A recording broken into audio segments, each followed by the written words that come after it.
आप सभी लोगों को मेरा नमस्कार। साथियों, वीडियो के इस पार्ट में आज मैं आपसे आईपीसी का सेक्शन 406 जो कि क्रिमिनल ब्रीच ऑफ ट्रस्ट होता है और 420 चीटिंग, इससे संबंधित एक फैसला, एक जजमेंट शेयर कर रहा हूँ सुप्रीम कोर्ट का। और रिसेंटली का जजमेंट है ये जजमेंट 18 अगस्त 2022 को डिलीवर हुआ है। साथियों, हमने ये देखा है कि 406 और 420 ऐसी धाराएं हैं जिनका सबसे ज़्यादा मिसयूज किया जाता है। इसी पर आधारित ये जजमेंट है, मैं आपसे शेयर कर रहा हूँ, आपको केस की स्टोरी शेयर करूँगा। और इस केस में सुप्रीम कोर्ट के कुछ जजमेंट का जिक्र किया गया जो कि बेहद इंपॉर्टेंट है। अगर आपका भी मामला 406 या फिर 420 से संबंधित है तो आप उस जजमेंट को जरूर पढ़िएगा। साथियों, अगर आप इस जजमेंट को पढ़ना चाहते हैं तो इसका मैं लिंक ऐड कर दूंगा डिस्क्रिप्शन बॉक्स में, आप वहाँ से इसको पढ़ सकते हैं। तो सबसे पहले आपको मैं केस की स्टोरी ब्रीफ करता हूँ साथियों।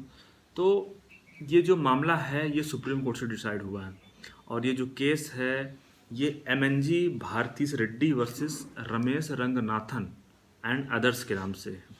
ये क्रिमिनल अपील है। और साथियों, इस केस में ये जो स्टोरी है कुछ इस प्रकार से है। अब अगर मैं सुप्रीम कोर्ट के जजमेंट की भाषा में अगर आपसे बात करूंगा तो मेरे को आपको अपीलेंट और रिस्पोंडेंट के बारे में बताना पड़ेगा, जिसमें आप उलझ सकते हैं। इसलिए आपको मैं एक सामान्य भाषा में ये केस क्या है आपको समझा देता हूँ। तो साथियों, इस केस में जो आरोपी व्यक्ति है वो पहुंचा है सुप्रीम कोर्ट। एक तो पहला हो गया जिसको है जो अपीलेंट है। इसके अलावा दो किरदार इसमें और भी हैं, respondent number 1, respondent number 2। Respondent number 1 वो व्यक्ति है जो कि डॉक्टर है और रिस्पोंडेंट नंबर 2 है वो जो हॉस्पिटल है। तो आप समझिएगा कि ये जो संपूर्ण जो पूरी कहानी है, जो केस है, इसमें 3 किरदार हैं। एक हॉस्पिटल है, नामी गिरामी हॉस्पिटल है। दूसरा इसमें एक डॉक्टर साहब हैं जो कि कंसल्टेंट न्यूरोलॉजिस्ट हैं। और तीसरा जो हॉस्पिटल का ये जो GM है, जनरल मैनेजर, वो हैं।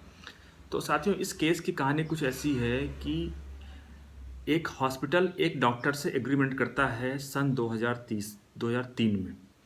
और एग्रीमेंट में ये था कि जो हॉस्पिटल है वो डॉक्टर साहब को 10 साल के लिए हायर कर रहा है और हर महीने उनका जो वेतन रहेगा वो 50,000 रुपये रहेगा।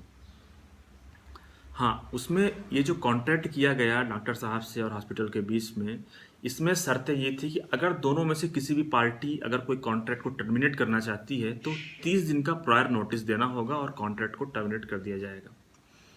ठीक है, तो ये जो कहानी चली ये 2003 से 2013 तक चली, 10 साल से बीते। उसके बाद 2014 में रिवाइज हुआ, 2013 में ही रिवाइज हुआ एग्रीमेंट। और डॉक्टर साहब जो कंसल्टेंट न्यूरोलॉजिस्ट हैं उनका वेतन बढ़ा करके 4,25,000 रुपये कर दिया गया हर महीने। अब इसके बाद साथियों, जब कुछ महीने और बीते तो डॉक्टर साहब का हॉस्पिटल से कुछ मनमुटाव हो गया, कुछ डिस्प्यूट हो गया। वो इस बात को लेकर के हो गया कि जो भी पेशेंट डॉक्टर से उस डॉक्टर साहब से मिलने पर्टिकुलर आ रहे थे तो जो हॉस्पिटल का जो रिसेप्शन है पेशेंट को मिसगाइड करके दूसरे डॉक्टर के पास भेज रहे थे। दूसरा है ये है कि कुछ बिल वगैरह भी जो था डॉक्टर साहब का था उसमें भी जो फीस थी कम दिखाई गई थी, उनको कम पे कर रहे थे हॉस्पिटल। तो इस प्रकार से इन दो शिकायतों को लेकर के डॉक्टर साहब सबसे पहले तो पहुँचे चेयरमैन के पास उस हॉस्पिटल के, वहाँ से उनको रिलीफ नहीं मिला। इसके बाद वो पहुँचे डायरेक्टर के पास पहुँचे। उसके बाद कुछ दिन तक ऐसे ही चला। उसके बाद एकाएक हॉस्पिटल ने डॉक्टर साहब को टर्मिनेट कर दिया सर्विस से। 31 मई 2014 को हॉस्पिटल ने डॉक्टर साहब से कहा कि आपकी छुट्टी कर दी जाती है और आपको 1 महीने का नोटिस पीरियड दिया जाता है। उस बीच डॉक्टर साहब ने क्या किया, डॉक्टर साहब ने हॉस्पिटल से रिक्वेस्ट किया कि उन्हें मरीजों का ट्रीटमेंट करने की इजाज़त दी जाए, हालांकि हॉस्पिटल ने डिनाई कर दिया। इसके बाद डॉक्टर साहब की छुट्टी कर दी गई। अब डॉक्टर साहब जब हॉस्पिटल से रिलीव हो गए तो उसके बाद उन्होंने इससे दुखी होकर के उन्होंने मजिस्ट्रेट के समक्ष एक परिवाद दायर किया CRPC 200 के अंतर्गत। इसमें उन्होंने ये आरोप लगाया कि यहाँ पे जिस अथॉरिटी ने उनको टर्मिनेट किया है उसने अपने पावर का मिसयूज किया है, कॉन्ट्रैक्ट को ब्रीच किया है और उनको उनकी बेइज्जती करने के लिए के उद्देश्य से उनको हॉस्पिटल से निकाल दिया गया है। तो मजिस्ट्रेट ने इस मामले में संज्ञान लेते हुए इसमें जो केस दर्ज कराया गया था वो हॉस्पिटल के जो GM थे, जो समय जो GM थे जो देख रहे थे, उनके ऊपर दर्ज कराया गया। हॉस्पिटल को भी आरोपी बनाया गया था इसमें। तो साथियों, इसमें जो मजिस्ट्रेट ने जो मुकदमा दर्ज किया वो GM के खिलाफ दर्ज किया कि, और उसमें जो धाराएं लगाई वो लगा दी 120A, 406, 420, 415, 415 इसके अलावा 499 और 500, जो कि आपको पता है 406 ये ब्रीच ऑफ ट्रस्ट होता है, 415 और 420 चीटिंग के लिए होता है, 120 कॉन्स्पिरेसी के लिए होता है, और आपका जो 499 है और जो 500 है ये डिफेमेशन होता है, मानहानि होता है। तो इन धाराओं के अंतर्गत मजिस्ट्रेट ने ये संज्ञान ले लिया, कॉग्निजेंस ले लिया मैटर का। उसके बाद ये जो हॉस्पिटल है और जो जीएम है ये लोग पहुंचे सेशन कोर्ट के पास। सेशन कोर्ट ने ये कहा कि मजिस्ट्रेट ने जो भी संज्ञान लिया है वो गलत लिया है, मजिस्ट्रेट के पास 420 के अंतर्गत संज्ञान लेने का पावर ही नहीं है, इसलिए मजिस्ट्रेट ने गलत किया है। और इस प्रकार से जो भी कॉग्निजेंस लिया था मजिस्ट्रेट ने, नीचे वाली कोर्ट ने, सेशन कोर्ट ने उसको रद्द कर दिया। अब उसके बाद कंप्लेनेंट जो है, जो फरियादी है, जो डॉक्टर साहब, वो फिर से गए हाई कोर्ट। हाई कोर्ट जाने के बाद हाई कोर्ट ने मामले को देखा तो जो सिंगल जज थे हाई कोर्ट के, तो उन्होंने कहा कि सेशन कोर्ट ने जो फैसला दिया उसमें कुछ गलती है। 499 और 500 जो डिफेमेशन का केस है वो नहीं बनता है, लेकिन यहाँ पे जो अपीलेंट, जो हॉस्पिटल का जो जीएम है, उनके खिलाफ 406 और 420 का मामला बनता है। इससे दुखी होकर के जो इस केस में जो जीएम है, जो आरोपी है, वो पहुंचे सुप्रीम कोर्ट। उन्होंने हाई कोर्ट के ऑर्डर को चैलेंज किया। तो साथियों आप समझ गए होंगे कि स्टोरी किस प्रकार से पहुंचे सुप्रीम कोर्ट। अब सुप्रीम कोर्ट के सामने जो मुख्य मुद्दा ये था कि आखिर उनको ये देखना था कि क्या वास्तव में यहाँ पे 406 और 420 का मामला बन रहा है या नहीं बन रहा है। तो साथियों इस मामले में जब ये मामला पहुंचा सुप्रीम कोर्ट के पास, तो सुप्रीम कोर्ट ने सबसे पहले डिफाइन किया 406 क्या होता है और 420 क्या होता है। अब साथियों इससे पहले भी हमने काफ़ी सारे मामले आपसे शेयर किए हैं जिसमें हमने डिफिनेशन बताई है। मैं डिफिनेशन पर नहीं जाऊंगा, वीडियो काफ़ी लंबा हो जाएगा। आपसे मैं जजमेंट का जिक्र करता हूं, जो जजमेंट इसमें बताया गया है। तो साथियों जो पहला जजमेंट है वो ये चीटिंग के लिए मैं आपसे चर्चा कर रहा हूँ। चीटिंग के मामले में जजमेंट है ये है, आप स्क्रीन पर देखिएगा, Hriday Ranjan Prasad Verma versus state of Bihar के नाम से है। ये 2000 का जजमेंट है, सुप्रीम कोर्ट जजमेंट है। साथियों इस जजमेंट में बहुत इंपॉर्टेंट बात बताई गई है कि 420 का मुकदमा दर्ज करने के लिए डिसऑनेस्ट इंटेंशन या फिर फ्रॉडलेंट इंटेंशन होना चाहिए। मतलब आपके मन में पहले से ही होना चाहिए कि किसी व्यक्ति के साथ धोखाधड़ी करना है। और इस मामले में कहीं से कहीं तक ऐसा इंटेंशन नहीं है कि किसी के साथ धोखाधड़ी करना है। अगर धोखाधड़ी करना होता तो हॉस्टल एग्रीमेंट क्यों करता? और अगर एग्रीमेंट करने के बाद उसमें 10 साल तक इन्होंने सर्विस भी किया, फिर उसको एक्सटेंड भी किया गया। तो इस प्रकार से कोर्ट ने यहाँ पे पाया कि चीटिंग का जो इंग्रेडिएंट है वो यहाँ पे नहीं पाया जा रहा है। दूसरा जजमेंट आप देखिएगा साथियों, ये जजमेंट है दलीप कौर वर्सेस जगनार सिंह। इसमें साथियों बताया गया है कि अगर आपने किसी भी कॉन्ट्रैक्ट को ब्रीच कर दिया है, आप दो लोगों के बीच कॉन्ट्रैक्ट हो रहा है, आप किसी पार्टी ने कॉन्ट्रैक्ट का पालन नहीं किया है, तो यहाँ पे चीटिंग का जो इंग्रेडिएंट है वो अट्रैक्ट नहीं हो रहा है। मीन्स कह सकते हैं कि यहाँ पे जो चीटिंग का जो केस है वो नहीं बनेगा।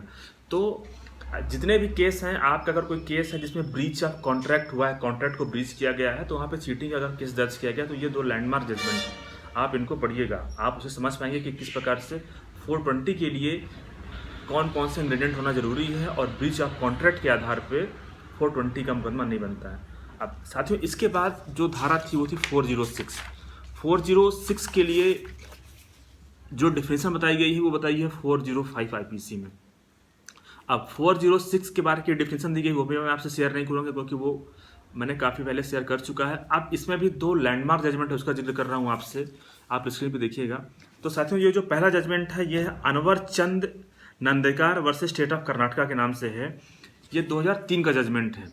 इसमें साथियों बताई गई है कि 406 के लिए दो चीज़ों का होना आवश्यक है। पहला तो ये है कि इंट्रस्टमेंट का मतलब ये होता है कि सौंपना, मीन्स कि जैसे मान लीजिए कि मैं ये पेन आपको सौंप रहा हूँ तो यहाँ पे क्या लगेगा, इंट्रस्टमेंट। दूसरी जो चीज़ है कि मिसयूज ऑफ प्रॉपर्टी।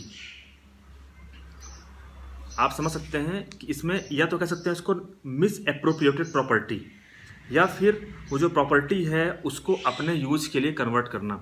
तो आप स्क्रीन पे देखेंगे, आप समझ पाएंगे कि यहाँ पे दो चीज़ें इंपॉर्टेंट है। पहला है इंट्रस्टमेंट और दूसरा है मिस एप्रोप्रिएशन ऑफ प्रॉपर्टी अथवा और converted it in for own use.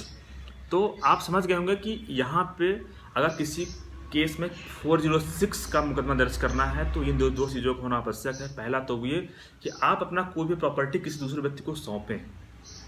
अगर इंटरेस्टमेंट ही नहीं है तो 406 नहीं होगा। अगर आप अपनी कोई भी चीज़ किसी दूसरे व्यक्ति को सौंप नहीं रहे हैं तो वहाँ पे 406 अट्रैक्ट नहीं होगा। दूसरी चीज़ है कि जो यहाँ पे जो भी आपने सौंपा है तो उसको मिस एप्रोप्रिएट किया गया है, उसको जिसको आपने सौंपा है उसने उसको मिसयूज़ करके अपने यूज़ के लिए उसको अपने यूज़ के लिए उसको कन्वर्ट कर लिया है। तो अगर ये दो चीज़ें नहीं हैं तो वहाँ पे 406 नहीं बनेगा। इस प्रकार साथ ही एक जजमेंट और भी है, आप स्क्रीन पे देखिएगा। ये जजमेंट है Kumar Ghai versus state of West Bengal के नाम से। इस जजमेंट में साथियों ऐसा बताया गया, इसमें ये दो जजों की बेंच ने डिसाइड किया था कि इंटरेस्टमेंट जो है वो 406 के लिए प्राइमरी कंडीशन है, कह सकते हैं ये पिवोटल कंडीशन है। अगर वो नहीं है तो 406 अट्रैक्ट नहीं होगा। तो साथियों आप समझ गए होंगे कि इन दो जजमेंट में बताया गया कि किस प्रकार से 406 दर्ज हो सकता है, किस कंडीशन में 406 दर्ज नहीं हो सकता है। तो इस प्रकार से साथियों कोर्ट ने ये मानते, सुप्रीम कोर्ट ने इन जजमेंट में जिक्र करते हुए, कंप्लेन को देखते हुए कोर्ट ने कहा कि जहाँ तक बात है कॉन्ट्रैक्ट का पालन ना करने की, तो अगर किसी कॉन्ट्रैक्ट का पालन नहीं किया गया है तो जो कंप्लेनेंट है, जो फरियादी है, जो पीड़ित है, जिसने केस सबसे शुरू में फाइल किया था, उसके पास ये ऑप्शन है, ये सिविल डिस्प्यूट है, वो स्पेसिफिक परफॉर्मेंस ऑफ कॉन्ट्रैक्ट के लिए जा सकते हैं। सिविल डिस्प्यूट में जो उनके पास जो सिविल रेमेडी है उसको अवेल कर सकते हैं। लेकिन चूंकि ये जो मामला है ये क्रिमिनल टाइप का नहीं है, इसमें 406 और 420 अट्रैक्ट नहीं होगा। तो साथियों इस प्रकार से कोर्ट ने ये भी पाया कि यहाँ पे किस प्रकार से जो जीएम था जिसके खिलाफ मुकदमा दर्ज किया था, उन्होंने किस प्रकार से डॉक्टर साहब की जो प्रॉपर्टी थी उसको मिस एप्रोप्रिएट किया, उसको अपने लिए यूज़ किया, वो इंग्रेडिएंट नहीं है यहाँ पे। तो इस प्रकार से कह सकते हैं कि यहाँ पे 406 अट्रैक्ट नहीं होगी। तो साथियों ऐसा कहते हुए सुप्रीम कोर्ट ने इस केस में जो हाई कोर्ट का जो ऑर्डर था उसको सेट असाइड कर दिया। हाई कोर्ट के ऑर्डर को जब सेट असाइड किया तो जो सेशन कोर्ट का जो ऑर्डर था वो रिस्टोर हो गया। रिस्टोर हुआ मतलब कि क्योंकि सेशन कोर्ट ने पहले ही इस पूरे मामले को रद्द कर दिया था, तो कुल मिला के आप समझिएगा कि इस पूरे मामले को रद्द कर दिया गया। मुझे उम्मीद है कि हमने जो टॉपिक शेयर किया है आपके लिए यूज़फुल होगा। अगर आपके कुछ सवाल हैं या आप चर्चा करना चाहते हैं तो आप व्हाट्सएप के ज़रिए संपर्क कर सकते हैं।